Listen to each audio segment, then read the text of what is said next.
Hi friends, this is Athira.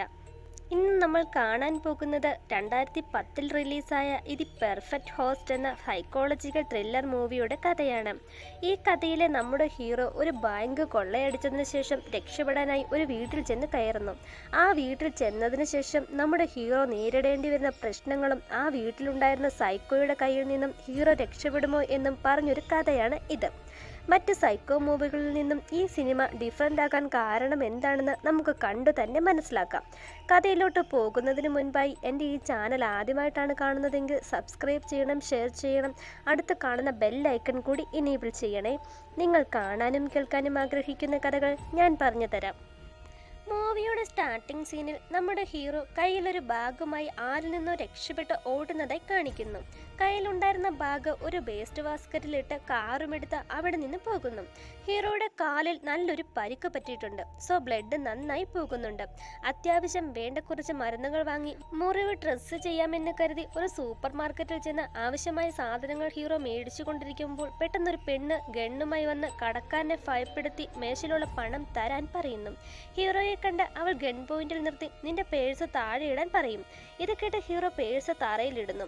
നിന്റെ കയ്യിലിരിക്കുന്ന things എല്ലാം താഴേക്കിടാൻ അവൾ പറയുമ്പോൾ ഇത് ഞാൻ താഴെയിട്ട് പൊട്ടിച്ചാൽ ആര് ബില്ല് പേ ചെയ്യുമെന്ന് ഹീറോ ചോദിക്കുന്നു. മര്യാദയ്ക്ക് ഞാൻ പറഞ്ഞത് ചെയ്യാൻ അവൾ പറയുമ്പോൾ അവന്റെ കയ്യിലുണ്ടായിരുന്ന തിങ്സ് ഒക്കെ അവൻ താഴെയിടുന്നു.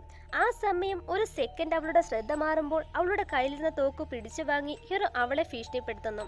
ഈ സമയം കടയിലെ TV ന്യൂസിൽ ഹീറോയുടെ ഫോട്ടോ കാണിച്ച് ബാങ്ക് കൊള്ളയടിച്ചതിനെ കുറിച്ച് കാണിക്കുന്നു.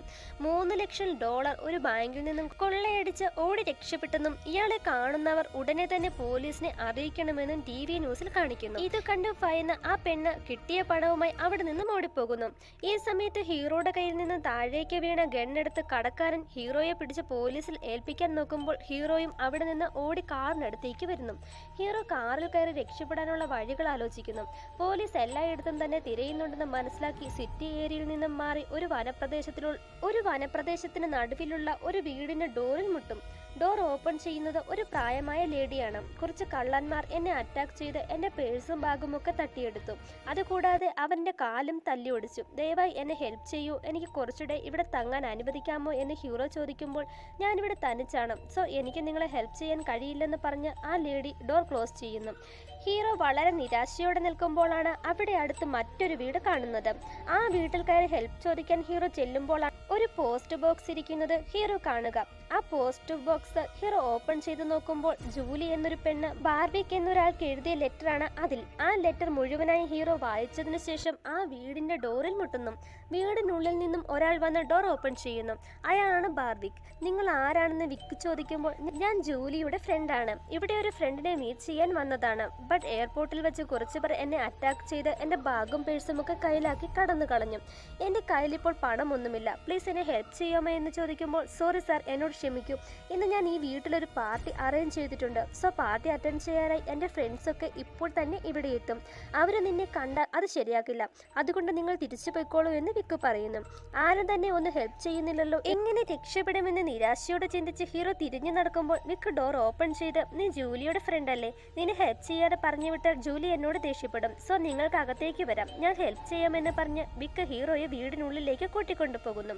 വീടിനകത്ത് കടന്ന ഹീറോ അതിശയിച്ചു പോകും. ഒരു കൊട്ടാരം പോലെയാണ് വീടിനകം. വളരെ റിച്ചായ ജീവിതമാണ് വിക്കിൻ്റേത്.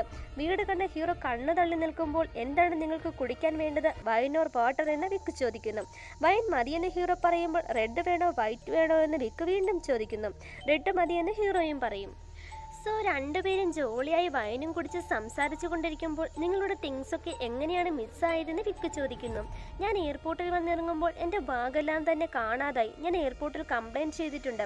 ഞാൻ എൻ്റെ ഫ്രണ്ടിന് കോൾ ചെയ്തിട്ട് അവൻ കോൾ അറ്റൻഡ് ചെയ്തില്ലെന്നും ഹീറോ പറയുമ്പോൾ വിക്ക് ഒരു ഫോൺ കൊടുത്തിട്ട് നീ ഒന്നുകൂടി ഫ്രണ്ടിനെ വിളിച്ചു നോക്കാൻ പറയുന്നു. ഹീറോയ്ക്ക് വേറെ വഴിയില്ലാത്തതിനാൽ മറ്റാർക്കോ കോൾ ചെയ്ത് സംസാരിക്കുന്നതായി ആക്ട് ചെയ്യുന്നു. ഫ്രണ്ട് എന്ത് പറഞ്ഞെന്ന് വിക്ക് ചോദിക്കുമ്പോൾ അവൻ ഈ നാട്ടിലില്ല, കുറച്ച് ഡേ കഴിഞ്ഞ് തിരിച്ചു വരികയുള്ളൂ എന്നാണ് ഫ്രണ്ട് പറഞ്ഞതെന്ന് ഹീറോ പറയും. നിന്റെ തിങ്സ് ഒക്കെ കണ്ടുപിടിക്കാൻ ഞാൻ ഹെൽപ്പ് ചെയ്യാമെന്ന് പറഞ്ഞ് വിക്ക് എയർപോർട്ടിലേക്ക് കോൾ ചെയ്ത് എൻ്റെ ഫ്രണ്ടിന്റെ ബാഗും പേഴ്സും ഒക്കെ എയർപോർട്ടിൽ വെച്ച് മിസ്സായി, ദയവായി അതൊക്കെ കണ്ടെത്തി തരാമോ എന്ന് ചോദിക്കുമ്പോൾ എയർപോർട്ട് ഓഫീസേഴ്സ് ഏത് ഫ്ലൈറ്റ് ആണെന്നും ടിക്കറ്റ് നമ്പറും പാസ്പോർട്ട് നെയിമും ഇതൊക്കെ ചോദിക്കുന്നു. ഇതൊക്കെ എയർപോർട്ട് ഓഫീസേഴ്സിന് പറഞ്ഞു കൊടുക്കാൻ വിക്ക് പറയുമ്പോൾ ഹീറോ ആകെ കുഴപ്പത്തിലാകും. ഞാൻ എൻ്റെ ഒരു ഫ്രണ്ടിനോട് പറഞ്ഞിട്ടുണ്ട്, സോ അവൻ ഉറപ്പായും എൻ്റെ തിങ്സ് ഒക്കെ തേടി കണ്ടുപിടിച്ചു തരും. അതിനായി അവൻ എയർപോർട്ടിലേക്ക് പോയിട്ടുമുണ്ടെന്ന് ഹീറോ വിക്കിനോട് നുണ പറയുന്നു. ശരി, എല്ലാം നിന്റെ ഇഷ്ടം പോലെ എന്ന് പറഞ്ഞ് വിക്ക് കോൾ കട്ട് ചെയ്യുന്നു. നീയും ജോലിയും എങ്ങനെയാണ് ഫ്രണ്ട് ആയത്? ഇന്നലെയും അവൾ എന്നെ വിളിച്ചിരുന്നു, ബട്ട് നിന്നെക്കുറിച്ചൊന്നും പറഞ്ഞില്ലല്ലോ എന്ന് വിക്ക് ഹീറോയോട് ചോദിക്കുമ്പോൾ അവൾ ചിലപ്പോൾ പറയാൻ മറന്നതാകും. ഇനി അവൾ വിളിക്കുമ്പോൾ നിങ്ങൾ തന്നെ എന്നെക്കുറിച്ച് അവളോട് ചോദിക്കൂ എന്ന് ഹീറോ വിക്കിനോട് പറയുന്നു.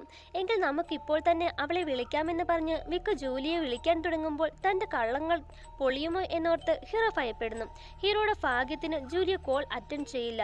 ഹീറോയും വിക്കും തമ്മിൽ സംസാരിച്ചു കൊണ്ടിരിക്കുമ്പോൾ റേഡിയോ ന്യൂസിൽ ഹീറോയെക്കുറിച്ച് പറയുന്നു. ഹീറോയെക്കുറിച്ച് പോലീസ് കണ്ടെത്തിയ കാര്യങ്ങളാണ് ന്യൂസിൽ പറയുന്നത്. ന്യൂസ് കേൾക്കാനായി ഹീറോ കോൺസെൻട്രേറ്റ് ചെയ്യുമ്പോൾ വിക്ക് അതിന് തടസ്സമാകുന്ന രീതിയിൽ സംസാരിച്ചു കൊണ്ടേയിരിക്കും. പ്ലീസ് കുറച്ചു നേരം സംസാരിക്കാതിരിക്കൂ, ഞാൻ ഈ ന്യൂസ് ഒന്ന് കേൾക്കട്ടെ എന്ന് ഹീറോ പറയുമെങ്കിലും അയാൾ അതൊന്നും കാര്യമാക്കാതെ സംസാരിച്ചു കൊണ്ടേയിരിക്കുന്നു. ദേഷ്യം വന്ന ഹീറോ ഒന്ന് മിണ്ടാതിരിക്കട എന്ന് പറഞ്ഞ് വോളിയം കൂട്ടിവെച്ച് ന്യൂസ് കേൾക്കുന്നു. പോലീസ് ഹീറോയെ പിടിക്കാൻ വല വിരിച്ചു കഴിഞ്ഞിരിക്കുന്നു എന്ന് മനസ്സിലാക്കിയ ഹീറോ ഇനി എന്ത് ചെയ്യുമെന്ന് ആലോചിക്കുന്നു. ഒരു കത്തിയെടുത്ത് വിക്കിന്റെ കഴുത്തിൽ വെച്ച് നീ അറേഞ്ച് ചെയ്ത പാർട്ടി ക്യാൻസൽ ചെയ്യണമെന്ന് പറയും. ഭയന്നുപോയ വിക്ക് അവന്റെ ഫ്രണ്ട്സിനെ എല്ലാം വിളിച്ച് ഇന്നത്തെ പാർട്ടി ഞാൻ ക്യാൻസൽ ചെയ്തു എന്ന് പറയുന്നു. ഹീറോയുടെ മുറിവിൽ നിന്നും ധാരാളം ബ്ലഡ് പോകുന്നത് കണ്ട് വിക്ക് ഓടിപ്പോയി ഒരു തുണി എടുത്തുകൊണ്ടുവരുന്നു. എന്ത് നല്ല മനുഷ്യൻ, ഹീറോയുടെ മുറിവ് കെട്ടിവയ്ക്കാനാണ് അയാൾ തുണി കൊണ്ട് വന്നതെന്നോർത്താൽ തെറ്റി. തുണിയുമായി വന്ന് വിക്ക് തറയിൽ വീണ ബ്ലഡ് തൂത്തുകളയുന്നു. ഇത് കണ്ട് ദേഷ്യം വന്ന ഹീറോ വിക്കിനെ ചവിട്ടി താഴെയിടുന്നു. അവിടെ സീൻ കട്ട് ചെയ്ത് പോലീസ് സ്റ്റേഷനിൽ കാണിക്കുമ്പോൾ അവർക്ക് ലഭിച്ച CCTV ഫുട്ടേജ് നോക്കി പോലീസ് ഹീറോ എവിടെ പോയെന്ന് അന്വേഷിക്കുന്നു. നെക്സ്റ്റ് സീനിൽ ഹീറോയെ കാണിക്കുമ്പോൾ നീ എന്തിനാണ് ഇങ്ങനെ മോഷ്ടിക്കുന്നത്? ജോലി ചെയ്ത് ജീവിച്ചുകൂടെ നിനക്കെന്ന് വിക്ക് ഹീറോയോട് ചോദിക്കുന്നു. ദേഷ്യപ്പെട്ടുകൊണ്ട് ഞാൻ എന്ത് ചെയ്യണം, എങ്ങനെ ജീവിക്കണം എന്നൊക്കെ ഞാനാണ് തീരുമാനിക്കുന്നത്. അതിൽ മറ്റൊരാളുടെ ഒപ്പീനിയൻ എനിക്ക് ആവശ്യമില്ലെന്നും ഹീറോ പറയുന്നു. വിക്ക് കൊടുത്ത വൈൻ കുടിച്ചുകൊണ്ടിരിക്കുമ്പോൾ ഹീറോയ്ക്ക് തല ചുറ്റുന്നതായി തോന്നും. ഇത്രയും നേരം പാവത്തെ പോലെ ഇരുന്ന വിക്ക് ആളാകെ മാറി ഒരു സൈക്കോയെ പോലെ ഹീറോയെ ഭയപ്പെടുത്തുന്നു. നീ ആരുടെ അടുത്താണ് കളിക്കുന്നതെന്നറിയാമോ? നിന്നേക്കാളും വലിയ വില്ലനാണ് ഞാനെന്ന് വിക്ക് പറയുന്നു. അവിടെ സീൻ കട്ട് ചെയ്ത നെക്സ്റ്റ് സീൻ ടേബിളിന് മുന്നിലെ ചെയറിൽ ഹീറോയെ വിക്ക് കെട്ടിവെക്കുന്നു. ടേബിളിൽ 4 പേർക്കുള്ള ഫുഡും സെർവ് ചെയ്ത് വെച്ചിട്ടുണ്ട്. ഹീറോ കണ്ണു തുറക്കുമ്പോൾ വിക്ക് ആരോട് സംസാരിക്കുന്നത് പോലെ കേൾക്കും. എല്ലാവരും എൻജോയ് ചെയ്ത് ഫുഡ് കഴിക്കുക, നമുക്ക് എല്ലാവർക്കും കൂടി ഈ ഫംഗ്ഷൻ എൻജോയ് ചെയ്യണമെന്നും വിക്ക് പറയുന്നത് കേട്ട് ഹീറോ ഞെട്ടുന്നു. കാരണം ആ ടേബിളിൽ ഹീറോയും വിക്കും മാത്രമാണ് ഉള്ളത്. വിക്ക് അവിടെ തന്റെ ഫ്രണ്ട്സ് വന്നിരിക്കുന്നത് പോലെ ഇമാജിൻ ചെയ്ത് അവരോട് സംസാരിക്കുകയും ചെയ്യുന്നു. എല്ലാവരും നന്നായി കഴിക്കൂ എന്നൊക്കെ പറഞ്ഞുകൊണ്ട് വിക്ക് ടേബിളിലെ പ്ലേറ്റുകളിലേക്ക് ഫുഡ് സെർവ് ചെയ്യുകയും ആ പ്ലേറ്റുകളിൽ നിന്നും അയാൾ തന്നെ ഫുഡുകൾ കഴിക്കുകയും ചെയ്യുന്നു. ഇതൊക്കെ കണ്ട് ഹീറോയ്ക്ക് വളരെ ഭയമുണ്ടാകുന്നുണ്ട്. ചിലപ്പോൾ ഇയാൾ ഒരു സൈക്കോ ആയിരിക്കുമോ എന്ന് ഹീറോയ്ക്ക് തോന്നി ഹീറോയ്ക്ക് ഭയം അധികമാകുന്നു. എങ്ങനെയെങ്കിലും രക്ഷപ്പെടണമെന്ന് കരുതി മേശയിലിരുന്ന ഒരു കത്തി ഹീറോ തട്ടി നിലത്തേക്കിടുന്നു. വിക്ക് കാണാതെ അയാൾ ആ കത്തിയെടുത്ത് കയ്യിൽ കെട്ടഴിക്കാൻ ട്രൈ ചെയ്യുമ്പോൾ കറക്റ്റ് ടൈമിൽ വിക്ക് അടുത്ത റൂമിലേക്കും പോകും. ഇതുതന്നെയാണ് പെർഫെക്റ്റ് ടൈം എന്ന് ചിന്തിച്ച് ഒരു തരത്തിൽ ഹീറോ കയ്യിൽ കെട്ടഴിച്ച് രക്ഷപ്പെടാൻ ശ്രമിക്കുമ്പോൾ അവന്റെ കാല് തട്ടി ഒരു ചെയർ മറിഞ്ഞു വീഴുന്നു. ഈ ശബ്ദം കേട്ട് വിക്ക് ഓടി വന്ന് അയ്യോ അന്ന നിനക്ക് എന്ത് പറ്റിയെന്ന് ചോദിച്ച് ഓടി വന്ന് ആ ചെയറിലുണ്ടെന്ന് വിക്ക് ഇമാജിൻ ചെയ്യുന്ന പെണ്ണിനെ പിടിച്ചെഴുന്നേൽപ്പിച്ച് അയാൾ ചെയറിലിരുത്തുന്നു. ഇതൊക്കെ കാണുമ്പോൾ ഇയാൾ മെന്റലി അൺഫിറ്റ് ആണെന്ന് ഹീറോയ്ക്ക് കൺഫേം ആകും. ഹീറോ രക്ഷപ്പെടാനായി ശ്രമിക്കുമ്പോൾ വിക്ക് പുറകിലൂടെ വന്ന് ഹീറോയുടെ തലക്കടിച്ച് വീഴ്ത്തുന്നു. അവിടെ സീൻ കട്ട് ചെയ്ത് നെക്സ്റ്റ് സീനിൽ വീണ്ടും ഹീറോയുടെ കൈകൾ ലോക്ക് ചെയ്ത് വിക്ക് അവനെ ഒരു ചെയറിലിരുത്തിയിരിക്കുന്നു. നീയാണ് എന്റെ ഫ്രണ്ട് അന്നയെ തള്ളി നിലത്തിട്ടത്, മര്യാദയ്ക്ക് അവളോട് മാപ്പ് പറയുന്നതാണ് നിനക്ക് നല്ലത് എന്ന് വിക്ക് പറയുമ്പോൾ അതിനിവിടെ അന്നയുമില്ല ആരുമില്ലട വട്ട എന്ന് ഹീറോ പറയുന്നു. മര്യാദയ്ക്ക് സോറി പറയടാ എന്ന് വളരെ ഭീകരമായ രീതിയിൽ പറഞ്ഞുകൊണ്ട് വിക്ക് ഹീറോയുടെ കഴുത്തിന് കത്തിവെക്കുന്നു. സോ അന്ന എന്നോട് ക്ഷമിക്കൂ എന്ന് ഹീറോയും പറയുന്നു. ഹീറോ സോറി പറഞ്ഞതിനാൽ വിക്ക് കൂളായി നീ നല്ല പയ്യനാണ് എന്ന് പറഞ്ഞുകൊണ്ട് അകത്തു പോയി ഒരു ആൽബവുമായി വരുന്നു. ആ ആൽബം ഓപ്പൺ ചെയ്ത് വിക്ക് ഹീറോയെ കാണിക്കും. അയാൾ ധാരാളം ആളുകളെ ടോർച്ചർ ചെയ്ത് കൊന്നതിന്റെ ഫോട്ടോകളാണ് ആ ആൽബത്തിലുള്ളത്. അയ്യോ ഇവൻ ഇത്ര ഭയങ്കര സൈക്കോ ആണോ എന്നോർത്ത് ഹീറോ ഭയപ്പെടുമ്പോൾ വിക്ക് ഹീറോയെ അകത്തേക്ക് കൂട്ടിക്കൊണ്ടുപോയി വിക്ക് തനിയെ സ്വന്തം ശരീരം തന്നെ കത്തികൊണ്ട് കുത്തി പരിക്കേൽപ്പിക്കുന്ന വീഡിയോ പ്ലേ ചെയ്ത് ഹീറോയെ കാണിക്കുന്നു. അതിനുശേഷം വിക്ക് ഒരു സൈക്കോയെ പോലെ ഇമാജിനറിയിലുള്ള അയാളുടെ ഫ്രണ്ട്സുമായി എൻജോയ് ചെയ്യുന്നു.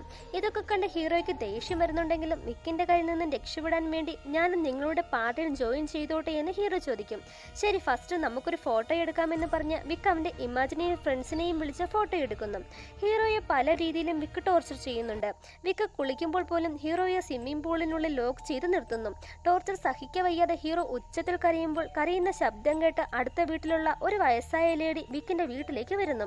അതിനു മുൻപ് തന്നെ ഹീറോയുടെ ഫേസൊക്കെ വിക്ക് ഒരു തുണി കൊണ്ട് കവർ ചെയ്ത് ഒരു ചെയറിലിരുത്തും. ഹീറോയെ കണ്ട് ഇവനെ എന്തിനാണ് ഇങ്ങനെ ലോക്ക് ചെയ്ത് വച്ചിരിക്കുന്നതെന്നും ഇവിടെ എന്താണ് നടക്കുന്നതെന്നും ആ ലേഡി ചോദിക്കുമ്പോൾ ഇവൻ എൻ്റെ ഫ്രണ്ടാണ്, ഞങ്ങൾ രണ്ടുപേരും ഒരു പാർട്ടി കഴിഞ്ഞ് വന്നതാണ്. ആ പാർട്ടിയിൽ വെച്ച് ഇവൻ നന്നായി ഡ്രിങ്ക്സ് കഴിച്ചതിനാൽ ചെറിയ മയക്കത്തിലാണ്, അതിനാലാണ് ഇവൻ ഇങ്ങനെ ബിഹേവ് ചെയ്യുന്നതെന്നും വിക്ക് പറയുമ്പോൾ ശരി, നിങ്ങൾ എൻജോയ് ചെയ്യുമെന്ന് പറഞ്ഞ് ആ ലേഡി അവിടെ നിന്നും പോകും.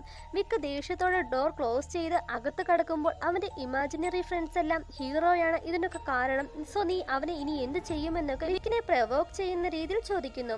വിക്കിനുള്ളിലെ സൈക്കോ ക്യാരക്ടർ വീണ്ടും പുറത്തേക്ക് വരുന്നു. എല്ലാവരും മിണ്ടാതിരിക്കുക, അവനെ എന്ത് ചെയ്യണമെന്ന് എനിക്ക് അറിയാമെന്ന് പറഞ്ഞുകൊണ്ട് അയാൾ ഒരു കമ്പി തീയിൽ വെച്ച് ചൂടാക്കിയതിനു ശേഷം ഹീറോയുടെ കാലിലെ മുറിവിൽ വയ്ക്കുന്നു. വേദന സഹിക്കാൻ കഴിയാതെ ഹീറോ ഉച്ചത്തിൽ നിലവിളിക്കുന്നു. ഹീറോയുടെ ഫേസ് എല്ലാം കത്തിക്കൊണ്ട് വിക്ക് മുറിവുണ്ടാക്കിയതിനു ശേഷം അവനെ ചെയറിൽ കെട്ടിവെച്ചുകൊണ്ട് വിക്കിന് തന്നെ ഒരു ലെറ്റർ എഴുതുന്നു. ഫസ്റ്റ് സീനിൽ ഹീറോ വിക്കിന്റെ വീടിന് മുൻപിൽ നിന്നും എടുത്ത ലെറ്ററും ഇയാൾ തന്നെ എഴുതിയതാണെന്ന് ഹീറോയ്ക്ക് മനസ്സിലാകുന്നു. ജൂലി എന്ന പെണ്ണിനെയും വിക്ക് ടോർച്ചർ ചെയ്ത് കൊന്നതിന് ശേഷം അവൾ എഴുതുന്നതായി അയാൾ തന്നെ അയാൾക്ക് ലെറ്റർ എഴുതുന്നു. ഈ ലെറ്ററാണ് ഹീറോ ആദ്യം കണ്ടതും. ജൂലി ഇപ്പോൾ ജീവനോടെ ഉണ്ടോ എന്ന് ഹീറോ വിക്കിനോട് ചോദിക്കുമ്പോൾ ജൂലി ഓസ്ട്രേലിയയിൽ ഉണ്ടെന്ന് വിക്ക് റിപ്ലൈ ചെയ്യും. നമുക്ക് ചെസ് കളിക്കാമെന്നും ആ ഗെയിമിൽ നീയാണ് ജയിക്കുന്നതെങ്കിൽ നിന്നെ ഞാൻ വെറുതെ വിടാമെന്നും വിക്ക് പറയുന്നു. ഇത് കേൾക്കുമ്പോൾ ഹീറോ സന്തോഷത്തോടെ സമ്മതിക്കുന്നു. നീ മുൻപ് ചെസ് കളിച്ചിട്ടുണ്ടോ എന്ന് വിക്ക് ചോദിക്കുമ്പോൾ ഇല്ലെന്ന് ഹീറോ പറയും. അങ്ങനെ വിക്കും ഹീറോയും തമ്മിലുള്ള ഗെയിം സ്റ്റാർട്ട് ചെയ്യുന്നു. അവിടെ സീൻ കട്ട് ചെയ്ത് ഒരു ഫ്ലാഷ് ബാക്ക് കാണിക്കുമ്പോൾ ഹീറോയും അവൻ്റെ ഗേൾ ഫ്രണ്ടും കൂടി ചെസ് കളിച്ചുകൊണ്ടിരിക്കുന്നതായി കാണിക്കുന്നു. ഹീറോയുടെ ഗേൾ ഫ്രണ്ട് ഒരു ബാങ്കിലാണ് വർക്ക് ചെയ്യുന്നത്. ആ ബാങ്ക് നമ്മൾക്ക് കൊള്ളയടിക്കാമെന്ന് രണ്ടുപേരും പറയുന്നു. ഹീറോ പ്ലാൻ ചെയ്തതനുസരിച്ച് ആ ബാങ്ക് അവർ കൊള്ളയടിക്കുന്നു.